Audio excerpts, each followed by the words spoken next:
Assalamualaikum warahmatullahi wabarakatuh.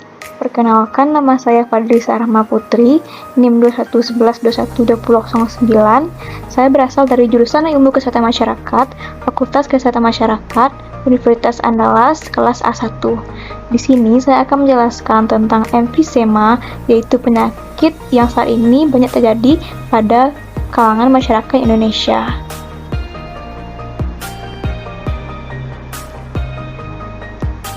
Nah, apa itu emfisema?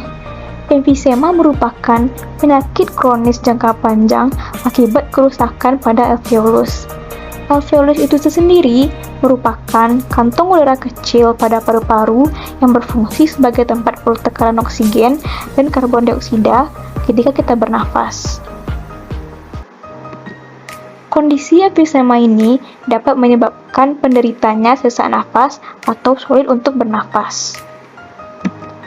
Pada saat ini, emfisema merupakan salah satu penyakit yang merupakan obstruktif kronis atau PPOK yang umumnya terjadi. Penyakit ini akan berkembang menjadi lebih parah seiring berjalannya waktu. Penanganan pada emfisema ini dapat memperlambat perkembangan penyakit tersebut. Namun, penanganan yang dilakukan tidak akan bisa memulihkan alveolus yang rusak. Nah, selanjutnya saya akan membahas bagaimana sih alveolus yang normal pada pernafasan di manusia.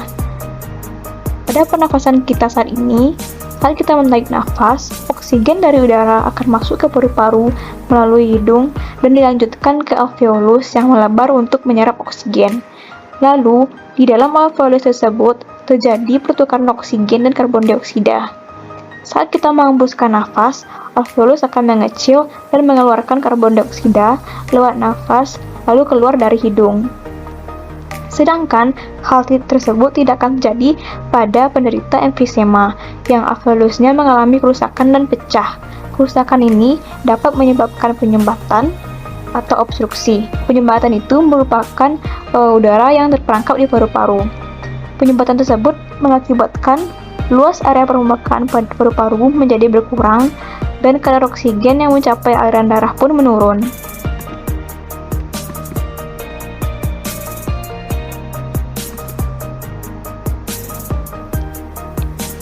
Selanjutnya, kita akan mengetahui apa saja sih gejala-gejala umum pada penderita emfisema.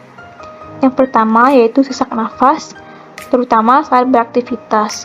Hal ini terjadi karena luas permukaan di alveolus yang berkurang karena adanya penyempitan atau penyumbatan yang diakibatkan oleh rusaknya alveolus. Selanjutnya, batuk yang terus-menerus dan mengeluarkan dahak. Hal ini terjadi karena adanya infeksi karena pecahnya atau rusaknya alveolus. Lalu, sesak atau nyeri di dada.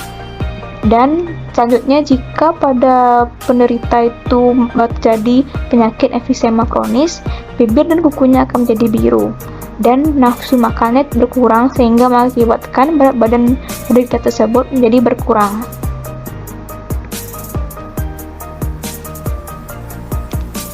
Nah, tadi kita sudah membahas tentang apa saja gejala pada emfisema.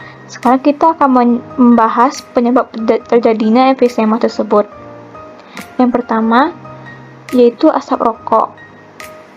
Para perokok akan meningkatkan resiko mereka untuk terkena emfisema sebanyak 13 kali lebih besar.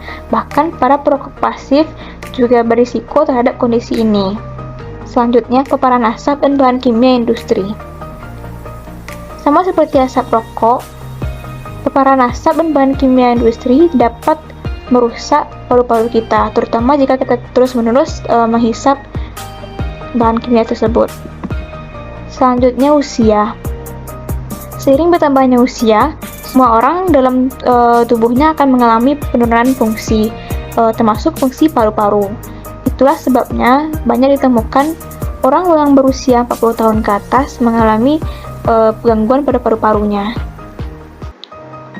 Selanjutnya, kelainan genetik. Sebenarnya, kelainan genetik ini hanya sebagian kecil terpengaruh dalam penyebab terjadinya emfisema ini. Nah, kita akan membahas tentang pencegahan emfisema pada masyarakat sebelum terjadi emfisema ini. Yang pertama, yaitu menghindari asap rokok atau polusi udara, dan yang lainnya yang bisa mengiritasi paru-paru. Selanjutnya, ini merupakan hal penting, yaitu berhenti untuk merokok. Lalu, memakan makanan yang gizinya tinggi dan seimbang. Berolahraga dengan rutin, agar imun dalam tubuh kita tinggi dan sehingga penyakit yang masuk akan susah. Selanjutnya, kenakan masker untuk mengurangi paparan zat di udara yang dapat mengiritasi paru-paru. Nah, sekian yang dapat saya sampaikan tentang emfisema ini. Semoga bisa dipahami dan bermanfaat. Jika ada kata-kata saya yang salah, mohon dimaafkan. Assalamualaikum warahmatullahi wabarakatuh.